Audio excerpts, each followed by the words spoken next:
everything set up and ready to go for my episode of The Cut. Give me a second so that I can get everything ready. Still have to get the talking points and everything as well, which usually I have ready, but I'm falling a little bit behind tonight. That's fine. I believe I've got everything.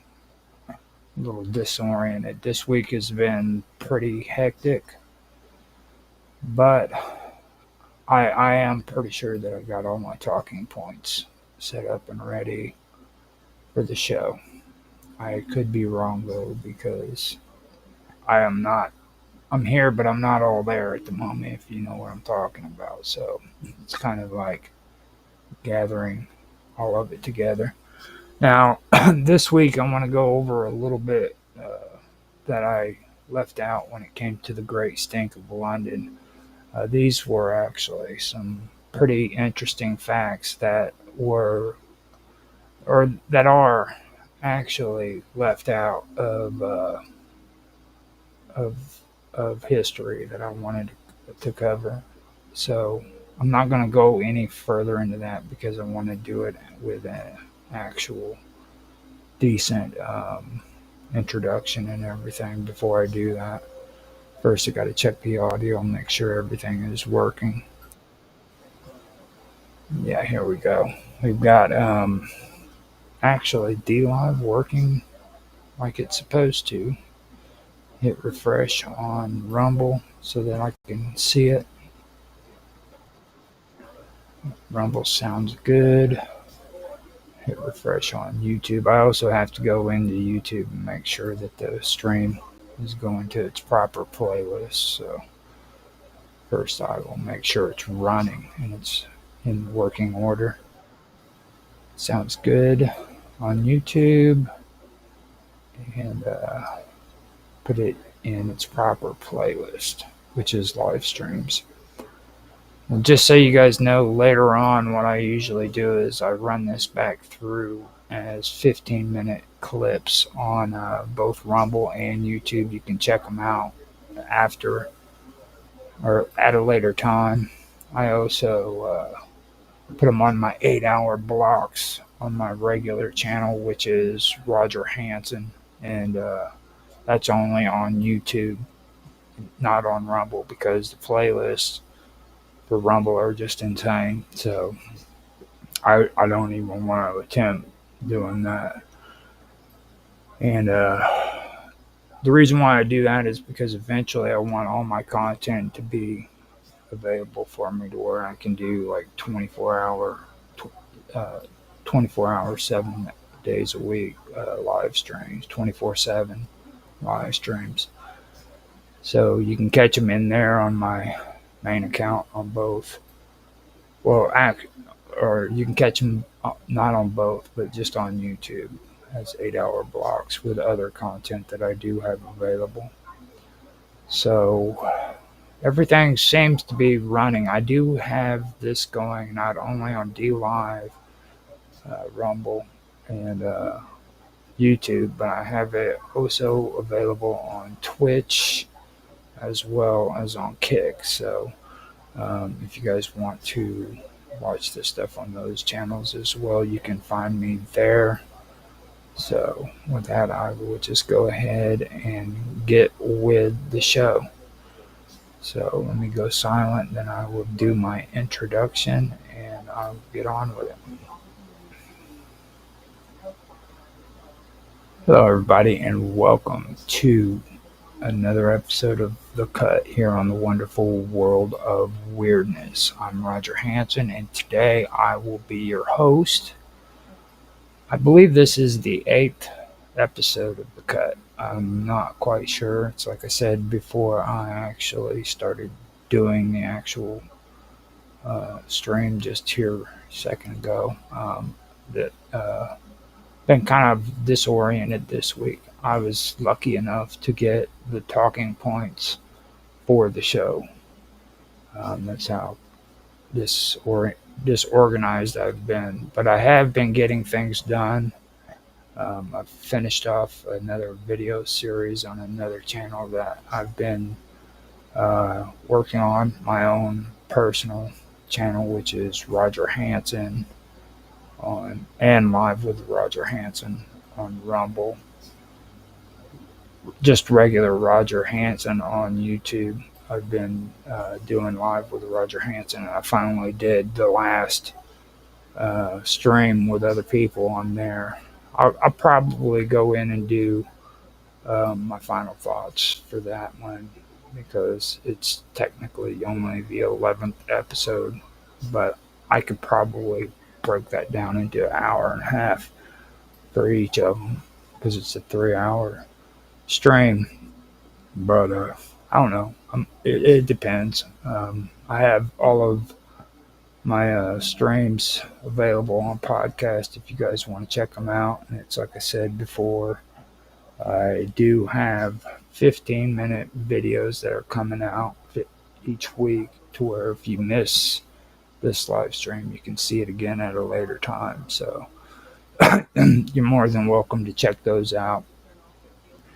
Now, with that being said, I think we need to get to the cut. Now, I brought up some talking points earlier about the Great Stink of London, and there was other parts about that time period that I feel need to be brought up as well because there was more than just the Great Stink that was going on that pertains to the situation. And some of it happened beforehand. Some of it happened during the time period, and a little bit afterwards. Now, with that time period, you got to understand this was right during the time of the Great Fire of London, where it burned down London, and they had to rebuild it. So there was a lot of stuff that was going on during that time period, and with that's one of for me, that's one of the most fascinating parts of history that I've found because there's a lot of information that hasn't really been said pertaining to that time period. So I'd like to get into that and add some of those parts of history onto my stream. So that's the reason why I'm doing this because I really do enjoy going through a lot of this historical stuff and pulling up tidbits of information that, like I've said during this whole stream, seems to be like cut from history, So with that, I'm gonna start talking about what this is all about. So here we go. The Great Conduit of London was one of the most remarkable civic engineering achievements of the medieval world, though it is often overshadowed today by later developments in urban water supply. Conceived and built in the early 14th century, the Great Conduit was designed to bring fresh water from sources outside the city into its bustling heart. At a time when London was growing rapidly in population and influence, the need for cleaner and reliable supply of water became pressing. Wells were easily contaminated. Streams and smaller rivers within the city were fouled by human waste and industrial activity. And the river Thames itself, while central to life in the capital, was increasingly polluted. The creation of the Great Conduit represented not only a technical achievement but also a symbolic one, demonstrating the determination of the civic authorities to invest in the well-being and prestige of London. To grasp the importance of the Great Conduit, one must first picture London at the beginning of the 14th century. The city was the largest in England, with tens of thousands of inhabitants, and it served as a center for commerce, governance, and culture. Its markets drew goods from across Europe and beyond, and its population was steadily expanding as migrants arrived seeking opportunity.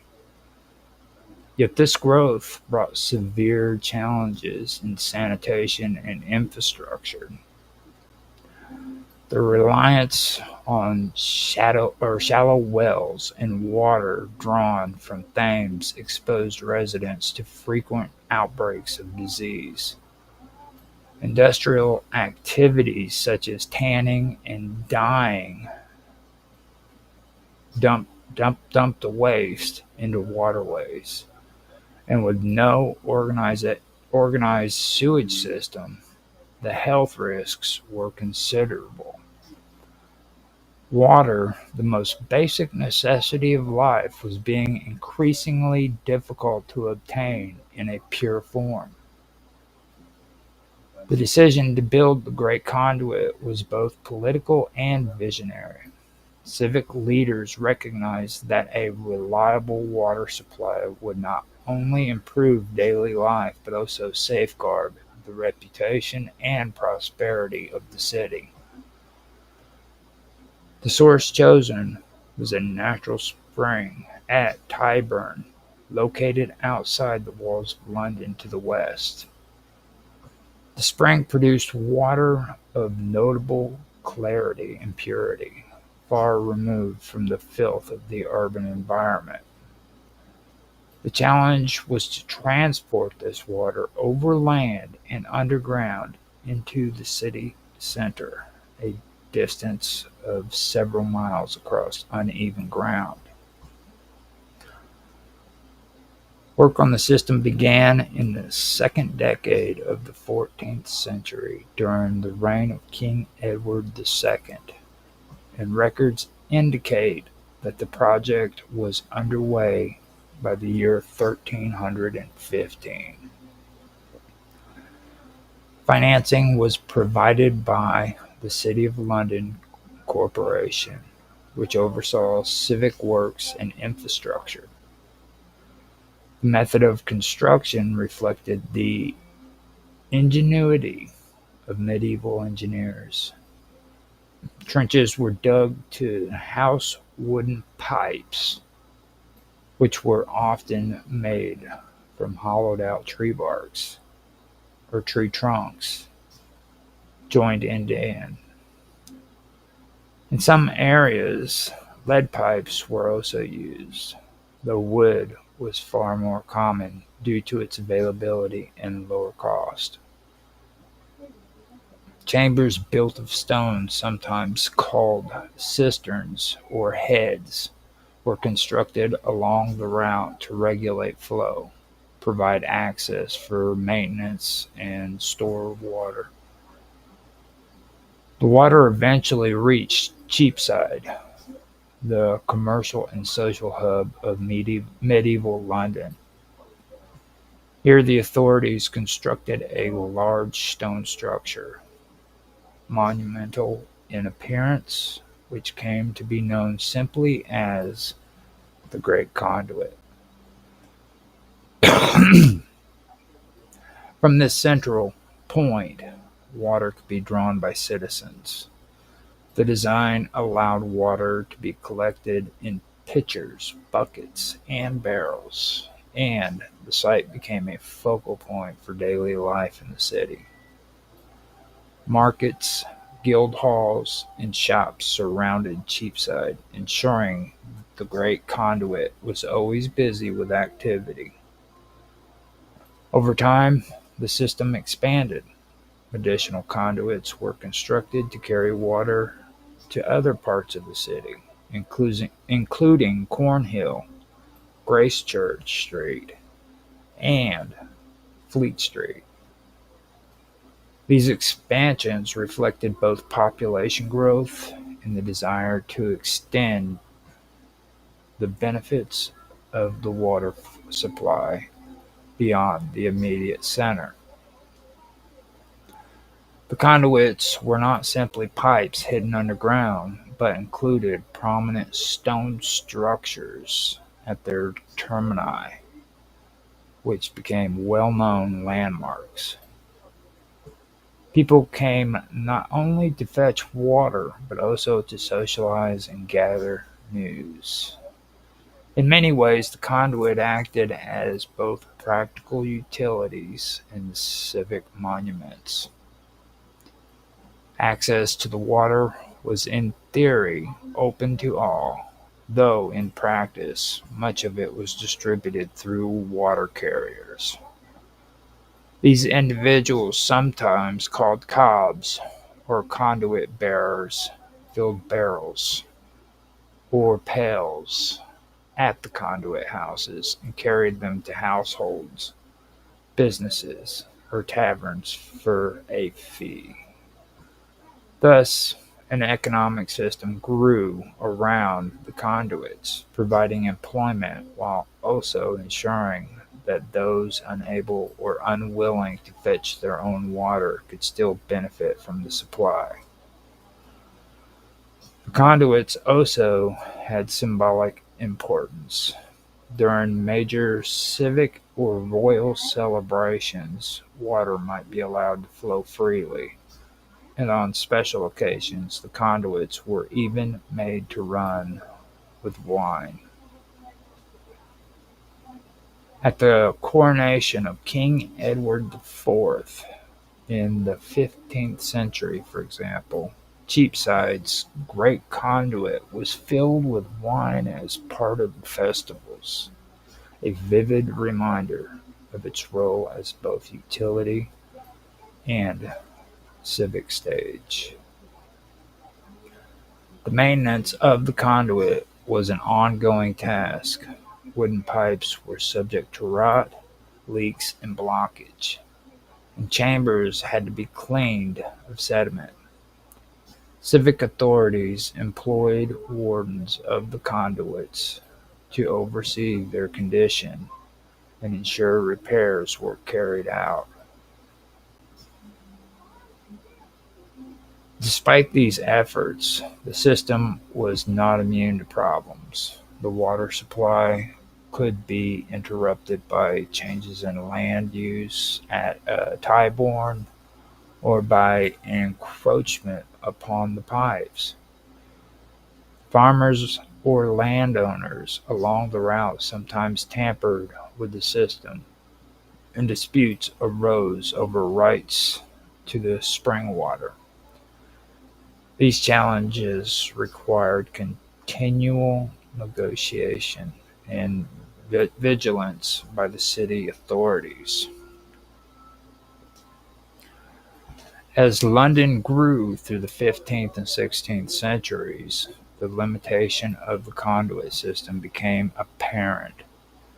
The original flow from the Tyburn could no longer meet the demand of a swelling population. Further sources had to be tapped, and additional conduits were built. Yet even with these improvements, supply often lagged behind need. Wealthier households and institutions sometimes constructed private connections to the conduits, diverting water for their own use, a practice that caused disputes and sometimes deprived poor citizens of access. The dissolution of the monasteries in the 6th century also affected the conduit system.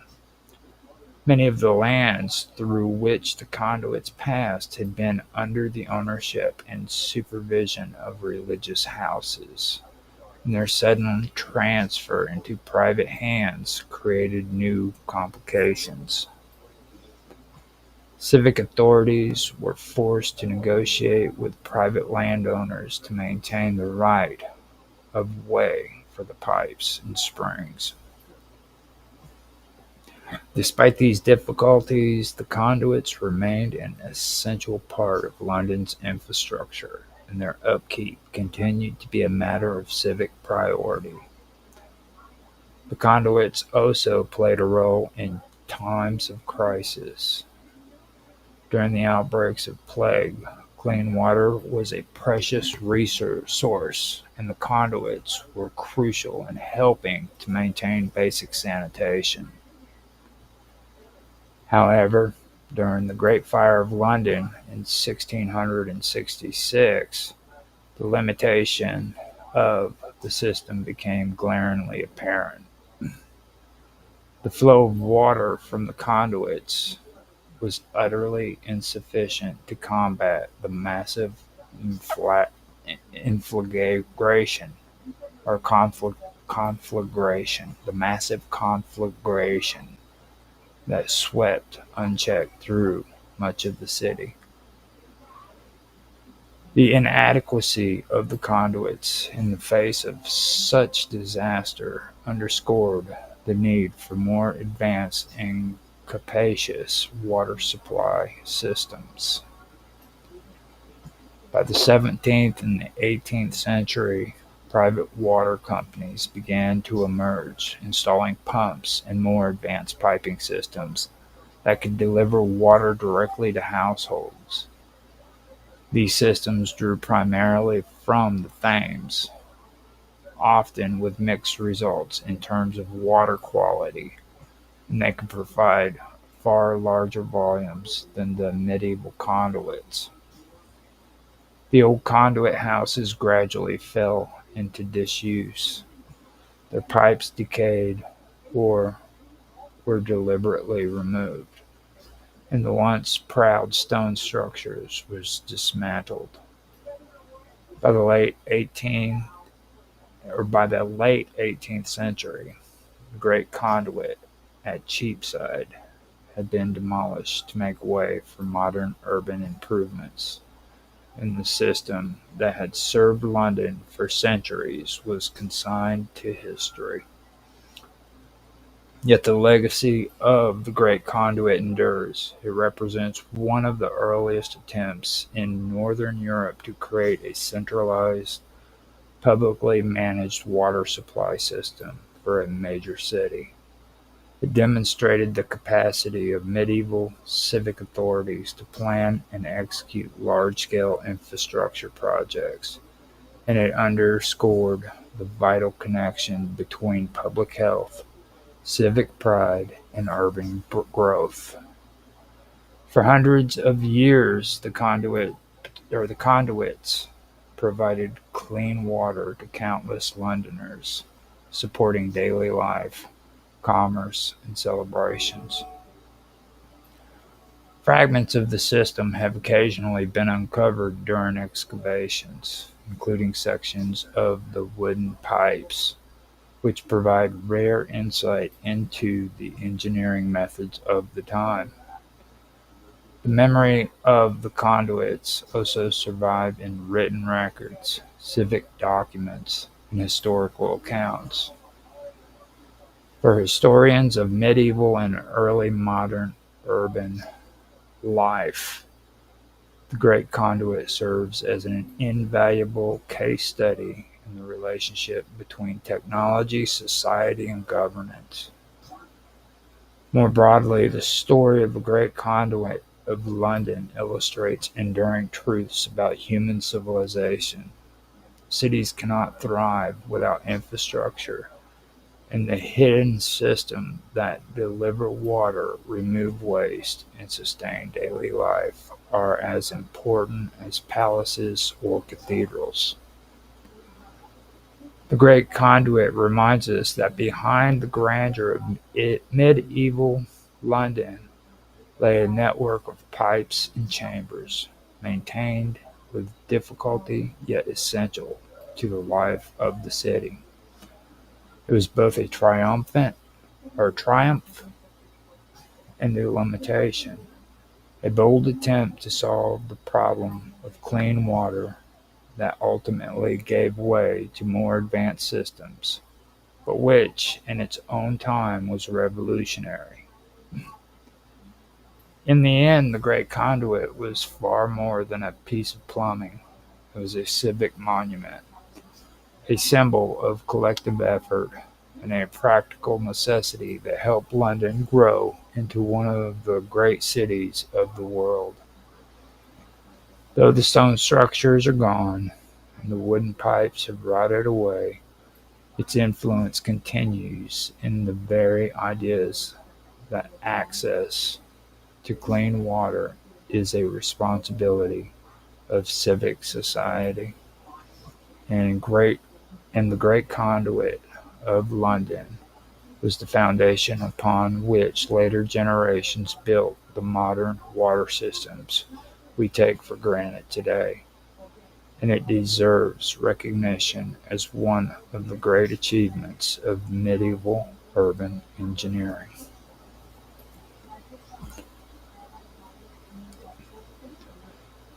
The story of Crossness is inseparable from the Great Transformation of 19th century London. By the middle of the capital of the British Empire was one of the largest and most powerful cities on earth, with a population exceeding 2 million people and a network of trade and influence that spanned the globe.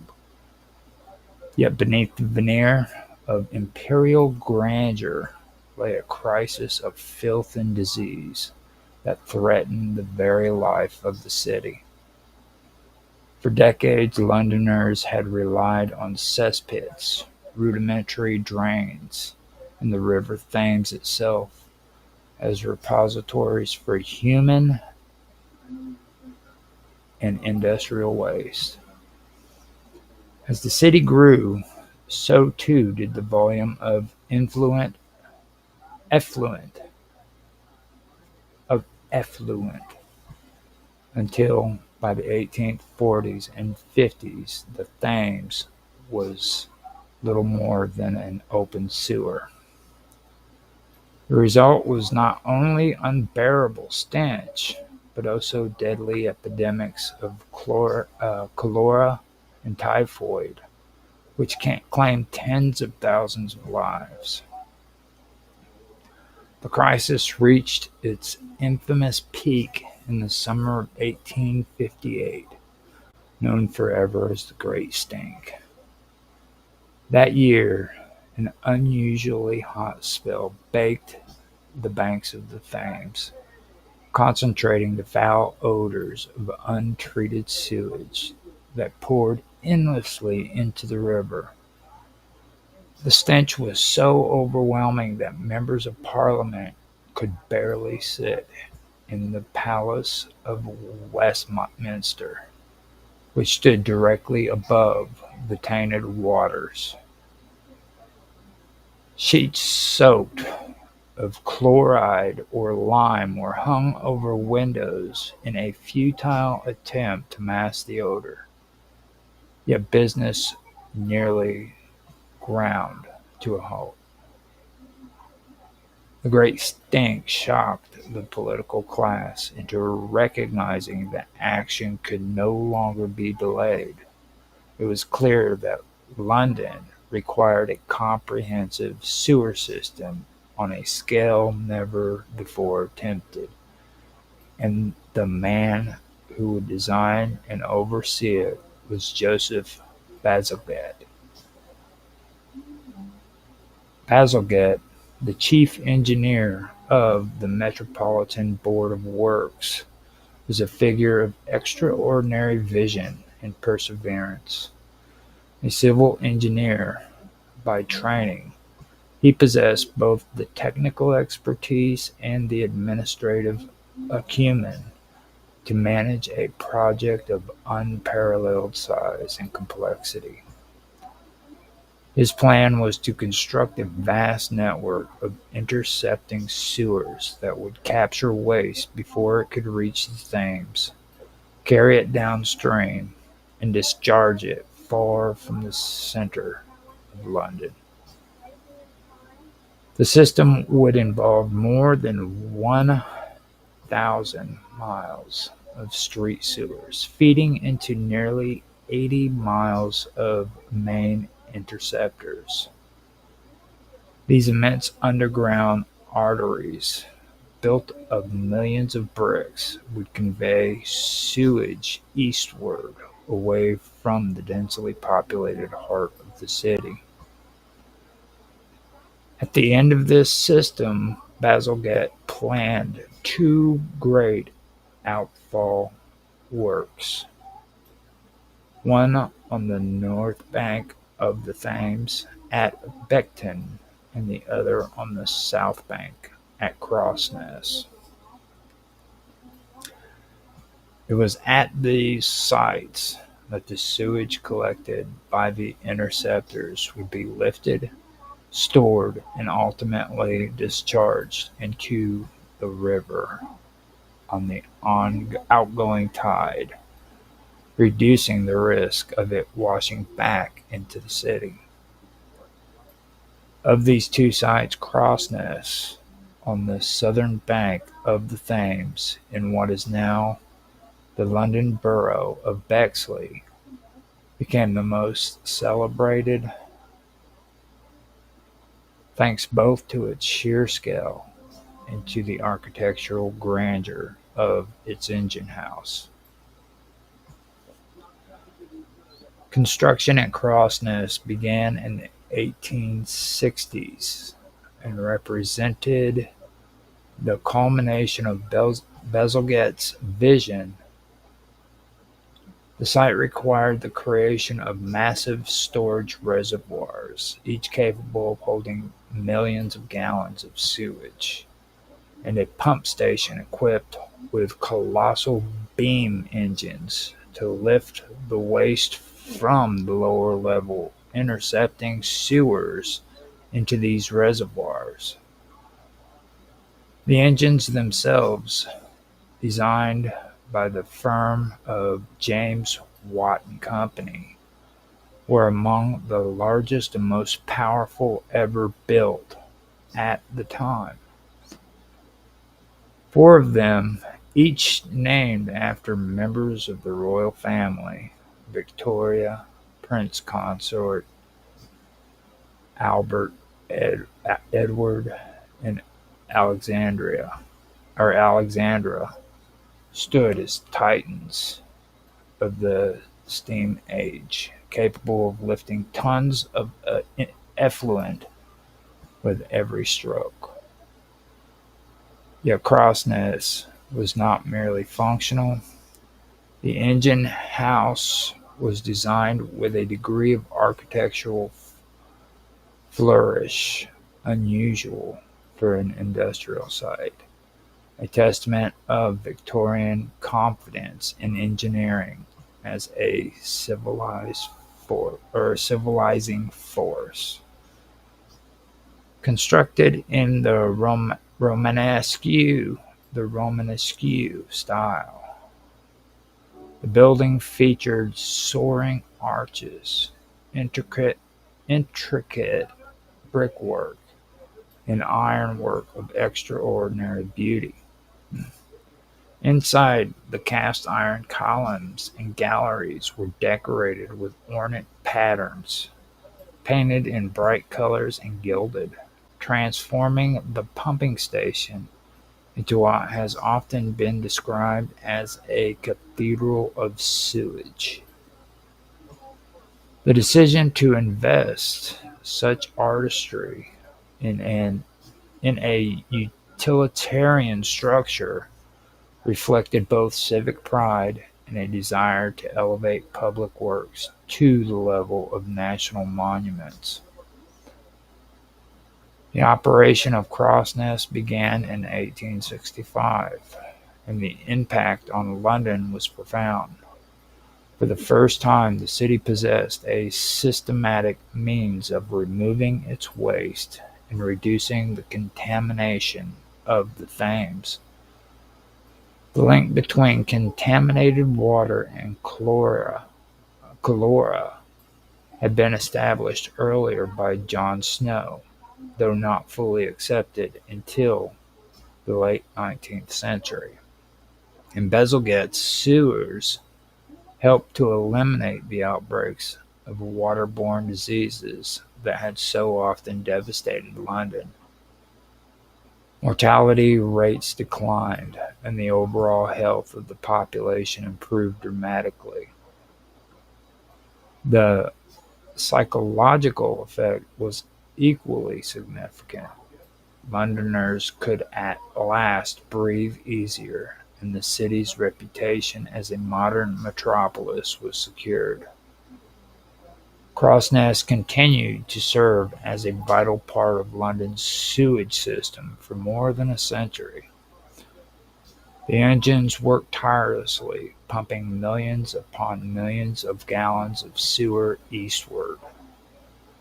Over time, as technology advanced and the original beam engines were supplemented and eventually replaced with electrical pumps,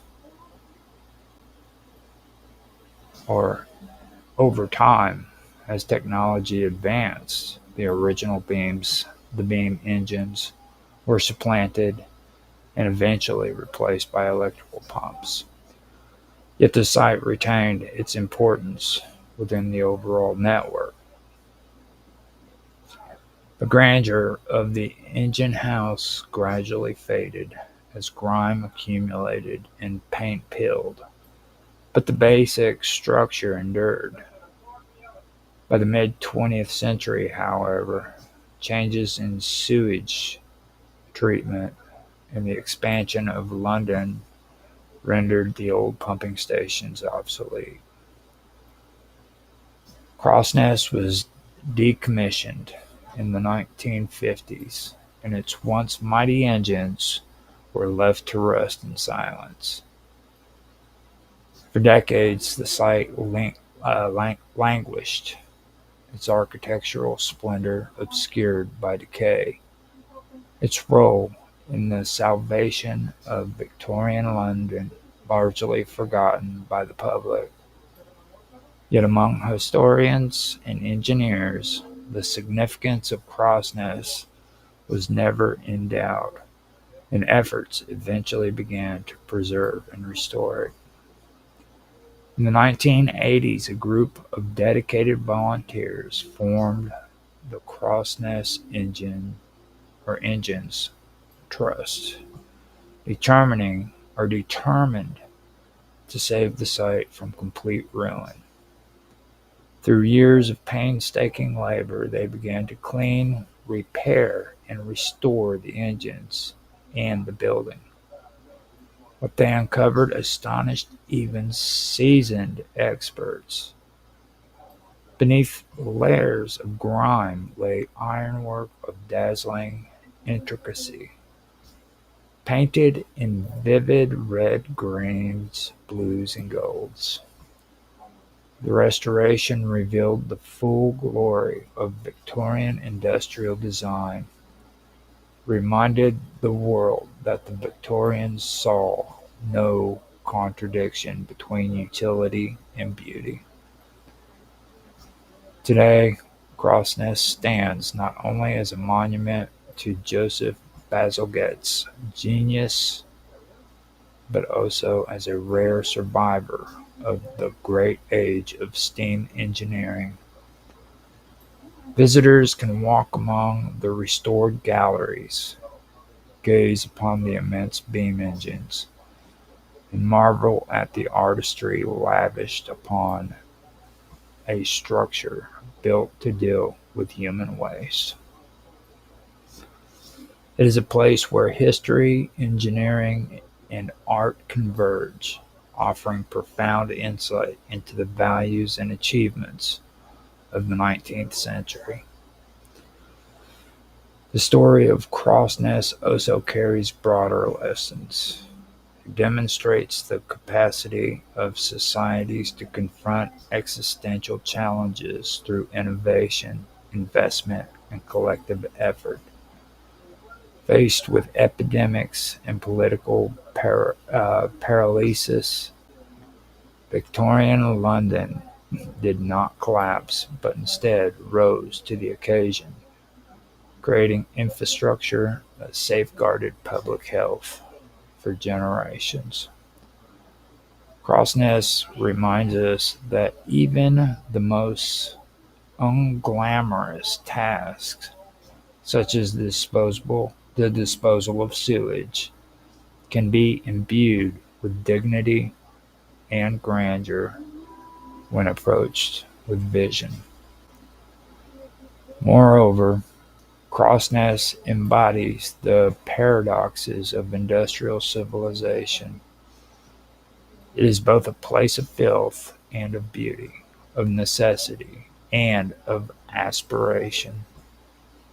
The same engines that lifted sewers were celebrated as marvels of design. The same river that carried away waste also bore ships laden with goods from across the empire. The Victorians understood that infrastructure was the backbone of their society. They were willing to invest in it with a seriousness that commands respect even today. Though Crossness is now a heritage site rather than a working station, its relevance endures in an era when cities around the world grapple with the challenges of urban growth, sanitation, and sustainability. The lesson is clear: clean water and effective waste management are not luxuries, but foundations of civilization. Without them, even the mightiest cities will falter. With them, societies can flourish. Crossness is more than just an old pumping station on the banks of the Thames.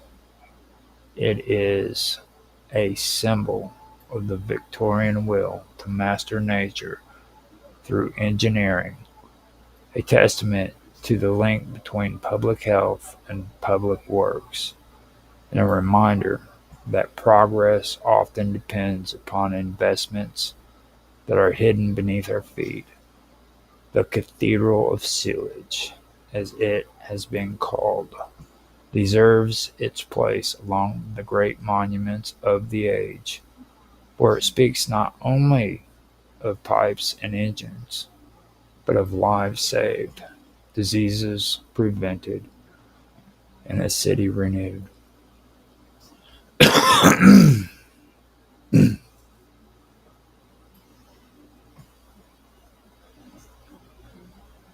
The Voynich manuscript is perhaps the most enigmatic book in the world, a work that has fascinated scholars, linguistics, cryptographers, and dreamers for centuries. Its pages are filled with an unknown script, indecipherable words, and strange illustrations that defy simple categorization. The manuscript has resisted every attempt at translation, leaving generations of researchers puzzled. Its story is not only about a single book, but also about the human need to search for meaning in mystery. The manuscript came to the attention of the modern world in the early part of the 20th century when a rare book dealer by the name of Wilfrid Voynich acquired it in Italy in the year 1912. It was found in the library of the Villa Mandragoni, a Jesuit college near Rome. Voynich, who specialized in rare and unusual texts, immediately realized that he had stumbled upon something extraordinary. The book was filled with hundreds of pages of strange script that did not resemble any known alphabet, along with colorful illustrations of plants, astronomical diagrams, and human figures. He brought it to the wider scholarly community, and from that moment forward the manuscript bore his name. Yet the history of the manuscript extends much further back. Radiocarbon dating conducted in the early 21st century revealed that the parchment on which it was written dates to the early 15th century, placing its creation in late medieval Europe. The manuscript likely passed through many hands before reaching the Jesuit library, where Voynich discovered it. Evidence suggests that in the 17th century the book was in the possession of George Barish, a Prague alchemist who puzzled over its strange writings. It was later sent to Athanasius Kircher, a Jesuit scholar known for his interest in obscure languages and codes. Letters from this period mention the book as an oddity that no one could decipher. Eventually it entered Jesuit collections, where it remained until Voynich's discovery. The manuscript itself is composed of over 200 pages of vellum, though some leaves are missing. The text is written in a flowing hand that suggests it is not a mere hoax or random jumble, but rather the work of someone who had fluency in the script. The alphabet consists of around 20 distinct characters, repeated in patterns that resemble natural language. Words appear to follow consistent structures, with some words repeating frequently and others appearing only rarely. This has convinced many researchers that the text encodes an actual language, or a cipher, rather than being meaningless. The illustrations are as perplexing as the writing. Many pages depict plants, but the plants do not match known species. Some resemble composites of different plants, while others are entirely fantastical. There are astronomical and astrological diagrams showing stars, suns, moons, and zodiac symbols, sometimes accompanied by strange writing around circular forms. One section shows dozens of nude women bathing in green liquid, connected by pipes and tubes, as though part of some alchemical or medical process. Another section appears to contain recipes, with short passages of text accompanied by star-like symbols. Scholars have categorized the manuscript into several sections: botanical, astronomical, balneological or bathing, cosmological, pharmaceutical, and recipes. The mystery of the script has drawn the greatest attention. From the moment Voynich revealed the manuscript, cryptographers began to attempt its decipherment. During the Second World War, American and British codebreakers, who had cracked the most difficult enemy ciphers, turned their skills to the Voynich manuscript. Yet even experts who had broken the code of Enigma and Purple could make no progress. The text stubbornly resisted every effort. Part of the difficulty is that the script does not match any known alphabet. While it has about 20 distinct signs, these signs are written with smooth, elegant strokes, giving the impression of a practiced scribe. The words average about 5 characters in length, and certain words repeat frequently in patterns that resemble grammar. Yet no one has been able to identify what language, if any, lies beneath the script.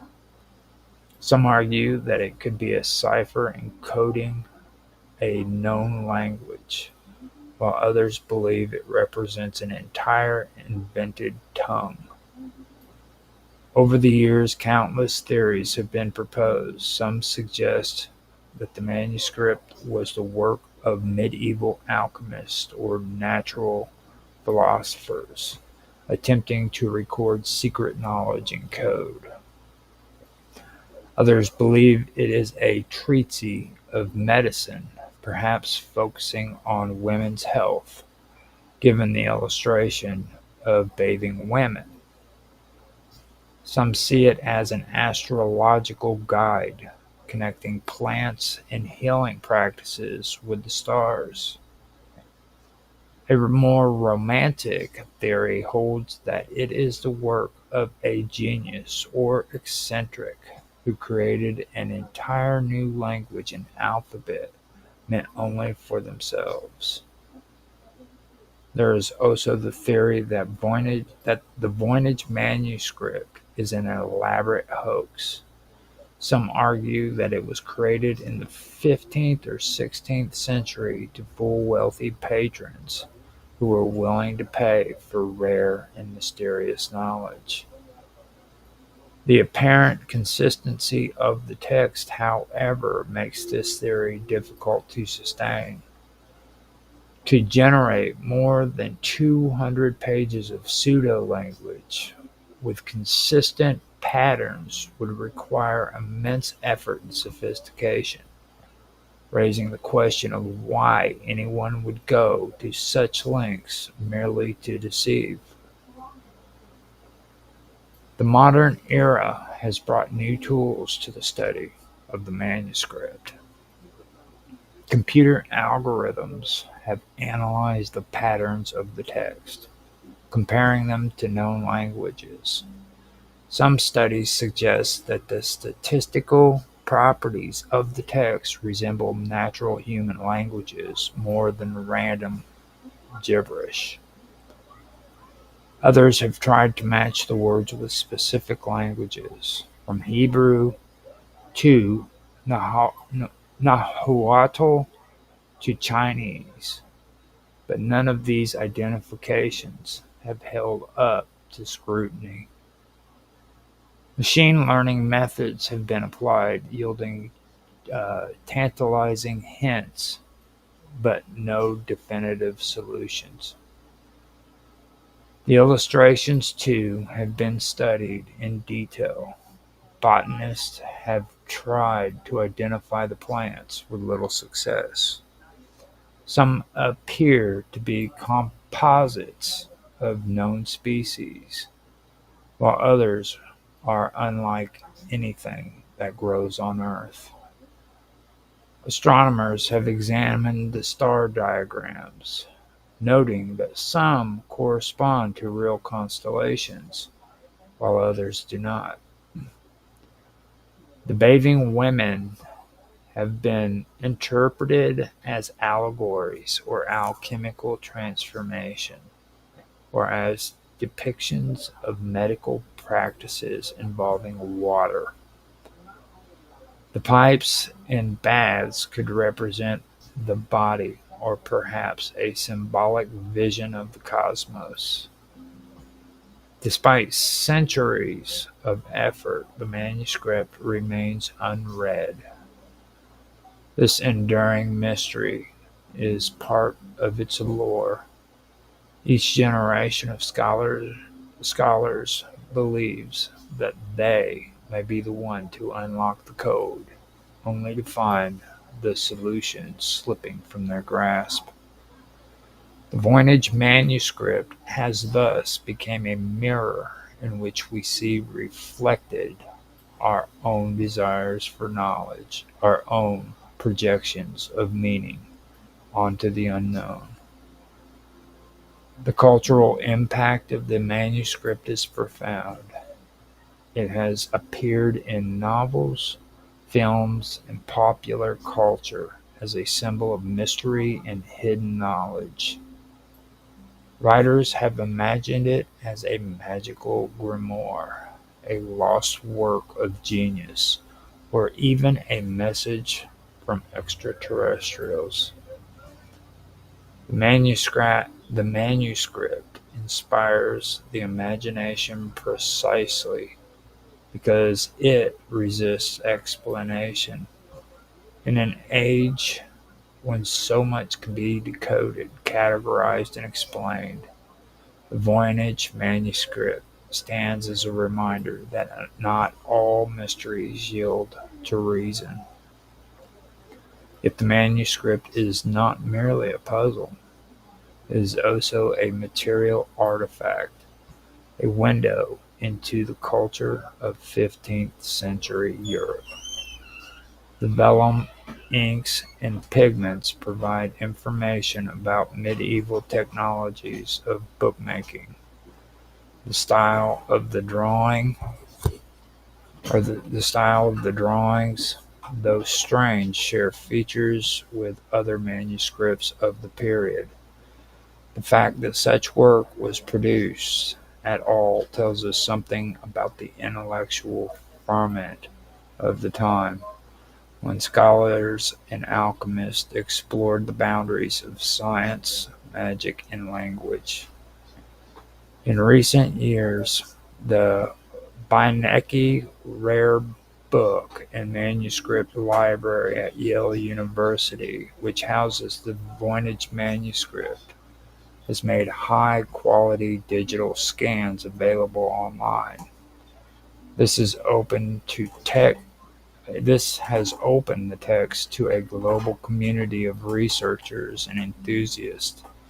Thousands of people around the world now study the pages, advancing new theories and analysis. The democratization of access has only deepened the fascination with the work, as amateurs and professionals alike engage with its mysteries. The future of Voynich studies may depend on continued interdisciplinary collaborations.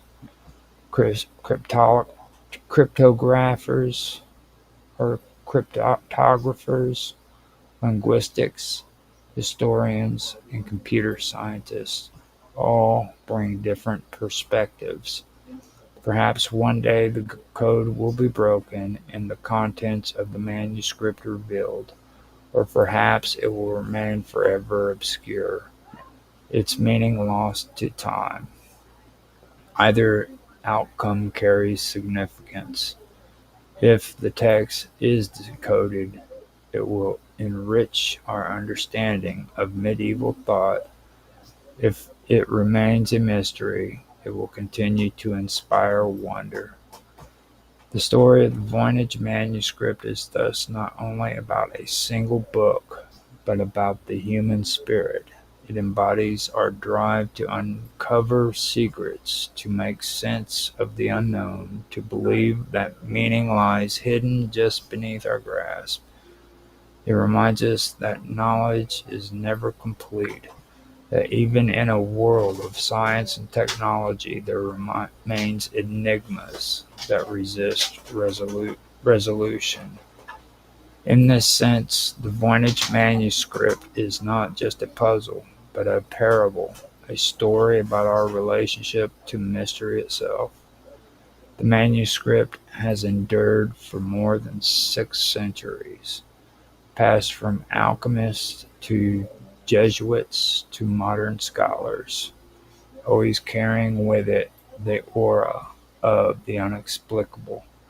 It may yet endure for centuries more, still unread, still provoking debate and imagination. Its pages whisper across time, inviting us to listen, to speculate, to dream, and perhaps that is its greatest gift, not the knowledge it conceals, but the sense of wonder it inspires.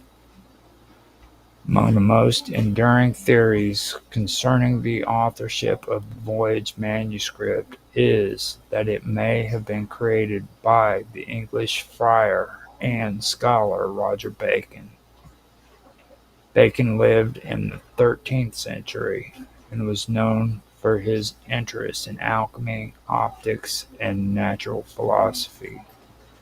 He wrote extensively on scientific and mystical subjects and was fascinated with the idea of hidden knowledge. Advocates of the Bacon hypothesis point to the manuscript's enigmatic content, its complex diagrams, and its apparent purpose as a compendium of secret knowledge, as consistent with Bacon's intellectual pursuits. They suggest that the unusual script might have been a cipher designed to protect his ideas from prying eyes in an age when radical thought could be dangerous. Yet there is little direct evidence linking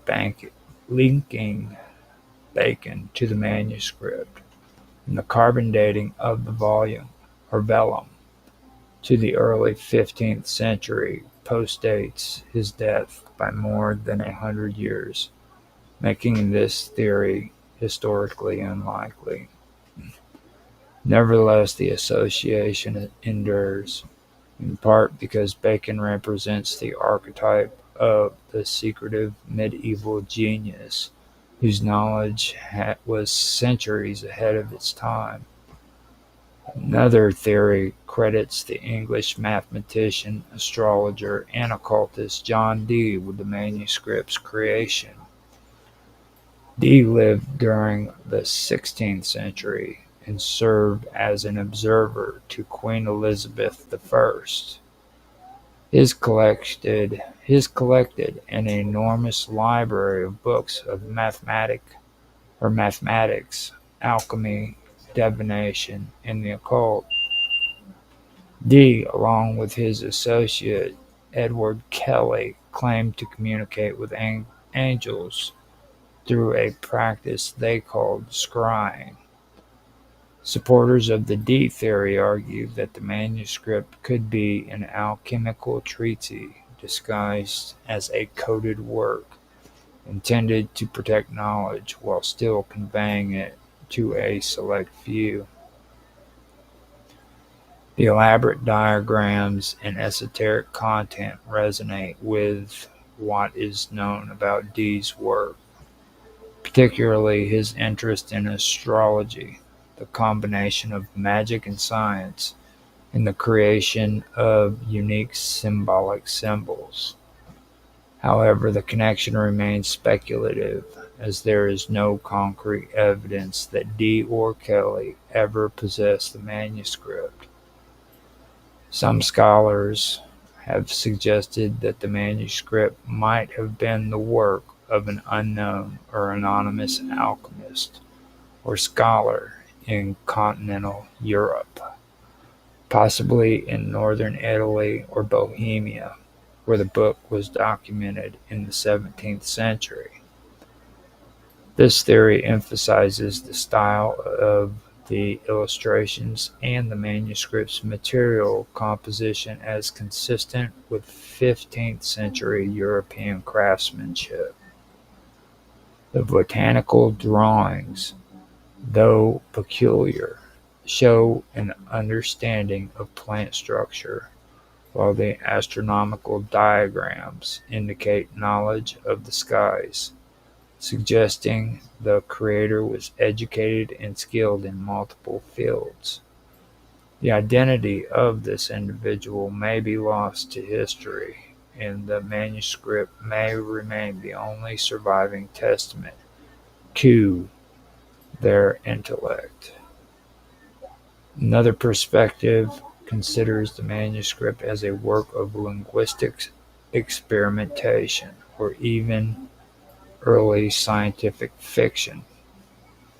In this view, the text may have been intended as a linguistic or philosophical exercise, a creative experiment in encoding information and creating meaning. The writer may have developed a unique script and vocabulary to explore how symbols interact with thoughts, perception, and communication. This theory does not require the manuscript to serve a practical purpose or convey practical knowledge, but rather frames it as an early form of cognitive exploration, anticipating ideas in a semiotic artificial intelligence and constructed language and constructive languages centuries before such fields formerly existed. A more radical suggestion posits that the manuscript could have been intended as a medieval guide, particularly focusing on women's health and reproduction. This frequent depiction of bathing women in the connection of plants and fluids to the human body have led some to interpret the manuscript as a compendium of gynecological knowledge or a guide to herbal remedies. In medieval Europe, such knowledge was often passed orally or kept secret, particularly when it involved reproductive health. Encoding this information in a secret script would have provided both protection and exclusivity, allowing only a select audience to benefit from the insights. Some theorists have proposed that the Voynich manuscript may even have been influenced by esoteric or mystical traditions, including Kabbalistic, alchemical, or Hermetic thought. The text could have been intended to encode not only practical knowledge, but also philosophical, spiritual, or mystical concepts, accessible only to those trained to interpret its symbols. This would explain the mixture of botanical, astronomical, and bathing imagery, as well as the recurrent motifs of interconnectedness and transformation. In this context, the manuscript becomes not simply a book, but a meditation on the structure of the universe, the human body, and the relationship between knowledge and secrecy.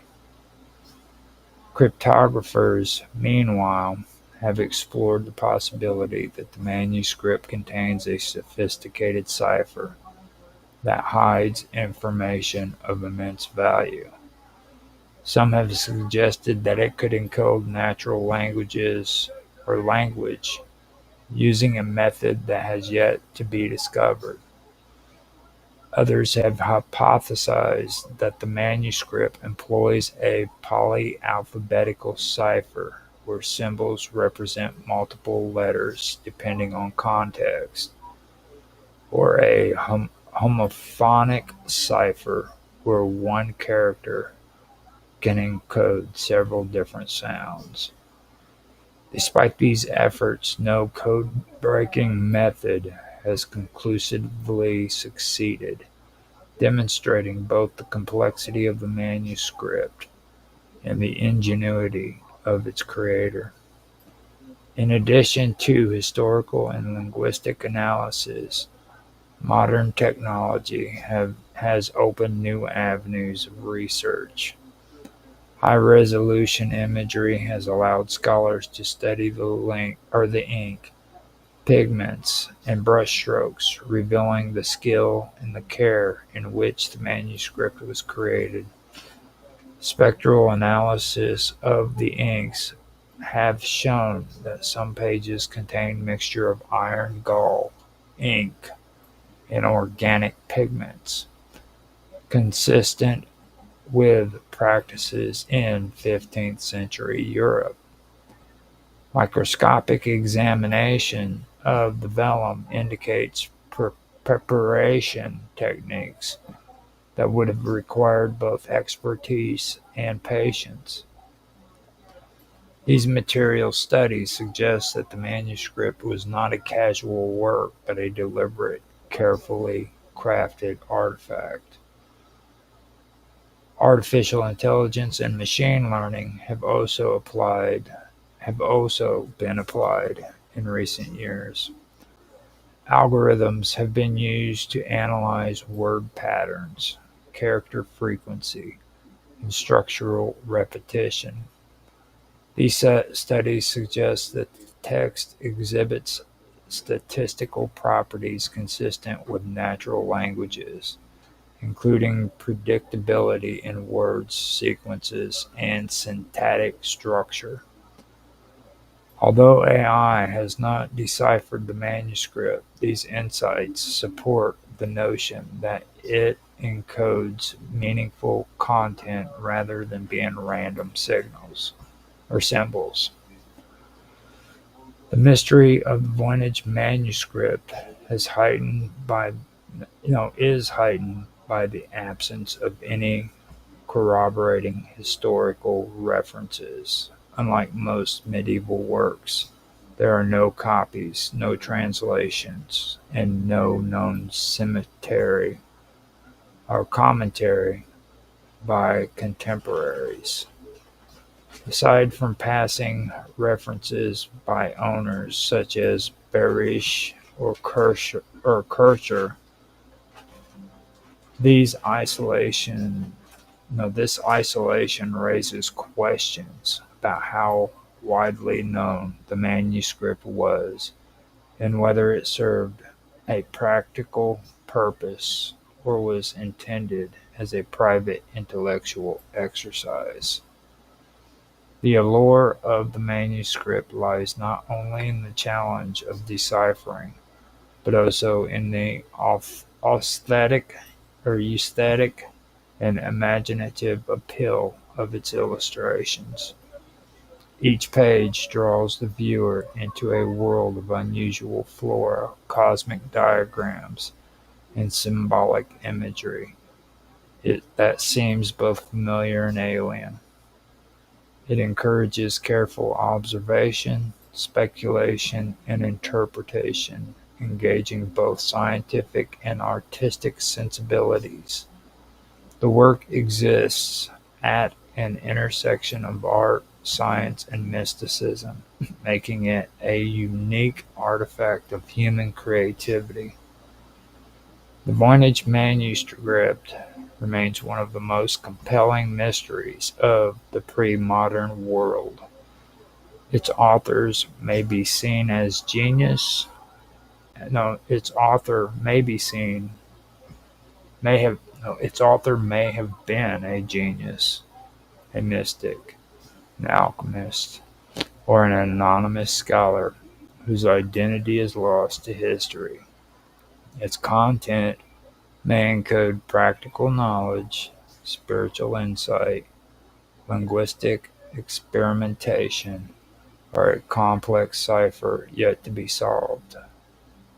The manuscript continues to captivate the imagination of scholars and enthusiasts alike, demonstrating the enduring human fascination with the unknown, whether it is ever decoded or remains forever opaque. The Voynich manuscript exemplifies the power of mystery to inspire wonder, inquiry, and creativity across centuries. Its pages, filled with strange text and evocative illustrations, continues to whisper questions that invite reflection on the limitation of knowledge, the possibilities of human ingenuity, and the enduring beauty of unexplained phenomena. Right. So let me cough after reading all of that, and then I can go ahead and say my final words. So I hope you guys did enjoy that. If you did, um, please like, subscribe, share, make comments. Love to hear your feedback. Love to hear what you have to say about the topics that were brought up. And like I said at the beginning of the stream, I'll say it again. We are on Rumble and YouTube and at the Wonderful World of Weirdness. If you guys want to check us out there, feel free to do so. And like I said, we aren't just doing the live streams. The video will be restreamed on at 15-minute videos for people who want to watch just shorter videos. We've created shorter videos so that you can hear little bits at a time, as well as going over and watching this again if you wish to. If you want to check us out on other platforms, you can check us out on DLive and at Kick as Roger_Hanson. Besides those two platforms, I am also on Twitch at Infamous 1969. You can check me out there as well. Now on, I believe, I may have missed one. I'm not quite sure. I said YouTube, Rumble, DLive, Kick, and Twitch. So you can check me out there. If you want to find me on Teams, you can find me at Roger Hanson. I've also got a community set up that I started today. Rather than using the groups they got, I set a community up for Live with Roger Hanson. You can check me out there as well. And on Minds, I am Roger_Hanson. I don't go on there very much, but you can find me there. I'm also on X at RogLOL1973. That's ROGLOL1973. And again, I'm on there, but I'm not on there all the time. So I will respond to you when I go and check everything out on there. It's just I don't know exactly when that will be. And I guess the best thing I can say is thank you for watching. I hope you guys have a good day, and I'll end this. Looks like Mark Edworthy finally followed me on DLive. It's about time. He's followed me on every single platform except for DLive. It's amazing that he actually did it. Good job, Mark Edworthy. And I believe that's all the comments, all of the actions that we've had to do. There ain't nobody that's made any comments in the comments section, so I guess we're done. And with that, I will end the show. Thank you guys again for watching. Later.